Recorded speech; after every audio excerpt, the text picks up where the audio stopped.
Hello friends, welcome back to diplomatic Manthan. मेरा नाम अमन सिंह है।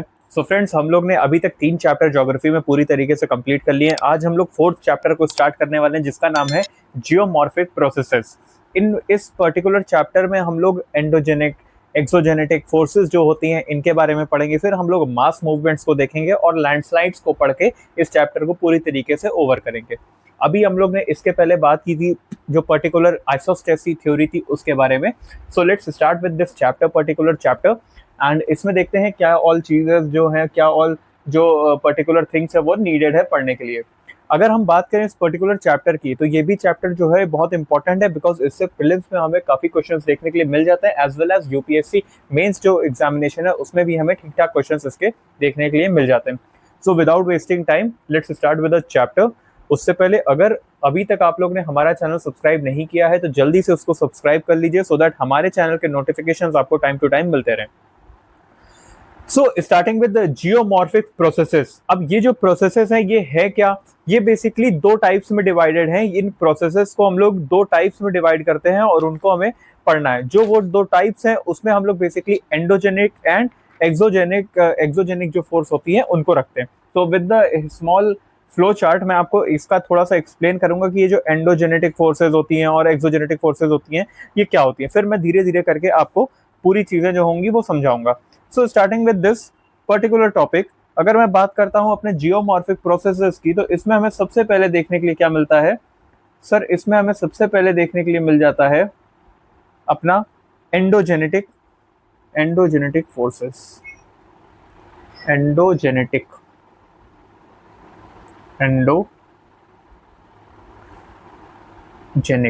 Endogenic forces.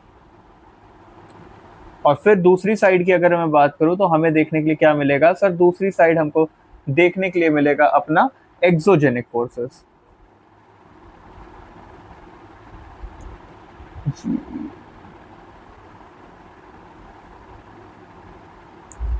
फोर्सेस।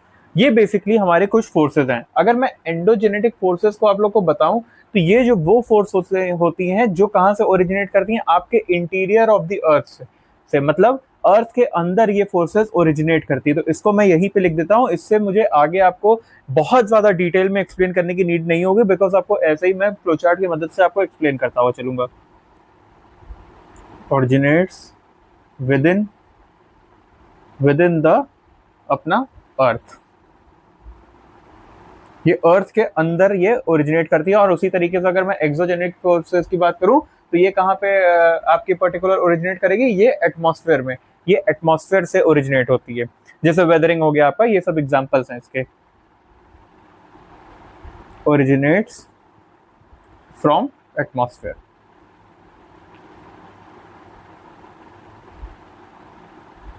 ठीक है सर, ये हम लोग ने समझ लिया।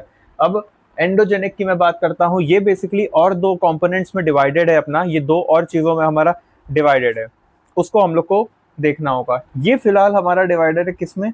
सबसे पहला जो आता है हमारा आता है केटा, एक सेकंड, जस्ट अ सेकंड। ये सबसे पहले आता है हमारा कैटास्ट्रॉफिक।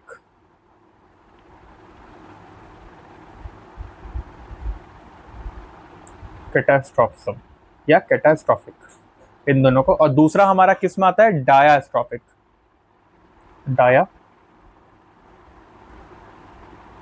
डायास्ट्रॉफिज्म। ये चीजें हम लोग ने चेक कर ली। अब ये जो कैटा और ये जो हम लोग ने डाया की बात की, ये बेसिकली है क्या? अगर मैं बात करूं कैटास्ट्रॉफिज्म की, तो ये जो फोर्सेज होती हैं, जो कैटास्ट्रॉफिक फोर्सेज होती हैं, ये सडन फोर्सेज होती हैं। These are sudden forces. ये तुरंत, मतलब सडन इन द सेंस कि सडन फोर्सेस जो भी आपकी होती हैं उनको हम लोग कैटास्ट्रॉफिक फोर्सेस कहते हैं। जैसे आपका जो अर्थक्वेक और वोल्केनो आता है वो सडनली आता है ना, तो वो बेसिकली इन्हीं की वजह से आता है। इसमें आप अगर चाहो तो लिख सकते हो अर्थक्वेक, इसमें आप चाहो तो लिख लो अर्थक्वेक एंड क्या, वोल्केनोस। अब जो डायास्ट्रॉफिक होती हैं वो क्या होती हैं? वो सर हमारी स्लो होती हैं, स्लो फोर्सेस होती हैं। मतलब ये जो फोर्सेस होती हैं थोड़ा स्लोली हमें देखने के लिए मिलता है, इनका जो इम्पैक्ट होता है धीरे धीरे धीरे धीरे हमें देखने के लिए मिलता है। और ये अगर मैं बात करूं डायास्ट्रॉफिक की, तो ये भी हमें 2-3 पार्ट्स में देखने के लिए मिलती हैं। वो हम देखेंगे अभी। हमें ये देखने के लिए मिलती है दो पार्ट्स में, जिसको हम लोग क्या कहेंगे, इसको हम लोग कहेंगे, पहली बात तो मैं आपको ड्रॉ कर देता हूँ इसमें। पहली चीज ये हमें देखने के लिए मिलती है 2-3 पर्टिकुलर चीजों में, बेसिकली दो। तो पहला क्या है हमारा, पहला है हमारा एपीरोजेनिक फोर्सेस। एपीरोजेनिक, होप आपको ये सब समझ में आ रहा होगा। एपीरोजेनेटिक फोर्सेस। और दूसरा हमारा क्या है, ओरोजेनिक फोर्सेस। फोर्सेस, अब ये जो पर्टिकुलर फोर्सेस है ना, इनका एक नाम है, इनका, और इनको अगर अदर वर्ड्स में मैं बताऊं तो इसको आप बोल सकते हो एपीरोजेनिक को continent building, continent building forces. और अगर मैं इसकी बात करूं ओरोजेनिक की, तो आप इसको बोल सकते हो पर्टिकुलरली माउंटेन बिल्डिंग। इसको आप माउंटेन बिल्डिंग भी कह सकते हो, माउंटेन बिल्डिंग। ठीक है, तो आपको अब ये चीज तो प्रॉपरली समझ में आ गई होगी कि क्या है। अब ये जो एपीरोजेनिक होगा, अगर कॉन्टिनेंट बिल्ड कर रहा है तो कैसे करेगा सर, वर्टिकली ही करेगा ना, वर्टिकली करेगा। और जो माउंटेन बिल्डिंग है वो हॉरिजॉन्टली करेगा, राइट। तो ये सारी चीजें हम लोग ने देख लिया। अब ये जो पर्टिकुलर एपीरोजेनिक है, ये कैसे करता है सर, ये सर इस तरीके से करता है जैसे सबमर्जेंस या सबसिडेंस, लैंड जो होता है वो सी से बाहर आता है। यही चीजें इसमें हमें देखने के लिए मिलती हैं। अगर सबमर्ज, इसमें दो तरीके होते हैं, देखो आप, इसमें दो तरीके होते हैं। एक होता है सबमर्जेंस, सबमर्जेंस, और दूसरा क्या होता है हमारा, इमरजेंस, इमरजेंस, इमरजेंस नहीं, इमरजेंस। इमरजेंस का मतलब क्या होता है, लैंड जो होता है वो कहाँ जाता है, लैंड जो होता है वो सी से अंदर जाता है, सी के अंदर जाता है, लैंड इनटू सी। और इसमें क्या होता है, लैंड जो होता है वो बाहर आता है सी से, लैंड कम्स आउट ऑफ सी। ये चीजें अभी क्लियर हो गई होंगी, काफी हद तक मैंने आपको समझा दिया। ओरोजेनिक की अगर मैं बात करूं तो ओरोजेनिक में भी दो टाइप्स देखने के लिए मिलता है हमें। माउंटेन बिल्डिंग किस किस चीजों से मिलती है भाई, पहला तो हमने सुना है फोल्ड माउंटेन्स, तो फोल्डिंग हो गया। और दूसरा क्या होता है, फॉल्टिंग, फॉल्टिंग। इसको जब हम लोग माउंटेन बिल्डिंग वगैरह आगे पढ़ेंगे तब हम लोग अच्छी तरीके से इसमें आपको एक्सप्लेनेशन देंगे, राइट। ये चीजें हो गई सर। अब ये चीजें हमें अगर समझ में आ गई हैं तो आइए फटाफट से हम लोग अपना एक्सोजेनिक जो फोर्सेज हैं उसको भी कंप्लीट कर लेते हैं। अब ये जो एक्सोजेनिक फोर्सेज हैं, ये बेसिकली मैंने क्या बताया, ओरिजिनेट्स फ्रॉम द एटमॉस्फेयर।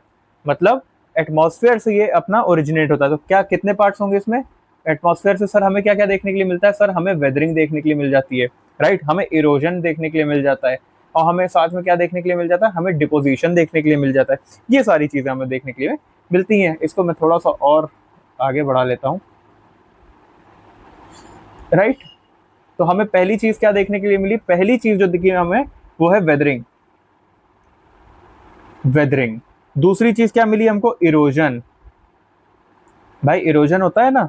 और तीसरा क्या था, डिपोजिशन। ये चीजें हमें देखने के लिए मिल गई, राइट। ठीक है, ये चीज हमें अच्छी तरीके से देखने के लिए मिल गई। अगर मैं बात करूं वेदरिंग की, तो वेदरिंग हमें किसी फिजिकल, केमिकल और बायोलॉजिकल तीनों तरीके की देखने के लिए मिलती है। फिजिकल, केमिकल एंड बायोलॉजिकल, ये तीनों हमें वेदरिंग देखने के लिए मिलती है। और अगर मैं बात करता हूँ इरोजन की और डिपोजिशन की, तो ये किसके वजह से होते हैं सर, सर ये होते हैं आपके किसकी वजह से, रनिंग वाटर की वजह से।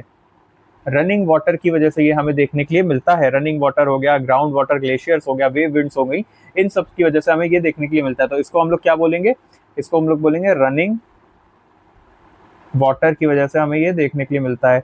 या आप कह सकते हो ग्राउंड वाटर, ग्राउंड वाटर, आपका ग्राउंड वाटर ग्लेशियर। फिर हमें वेव विंड्स भी देखने के लिए मिलती है, वेव्स विंड, ये चीजें हमें देखने के लिए मिल जाती हैं।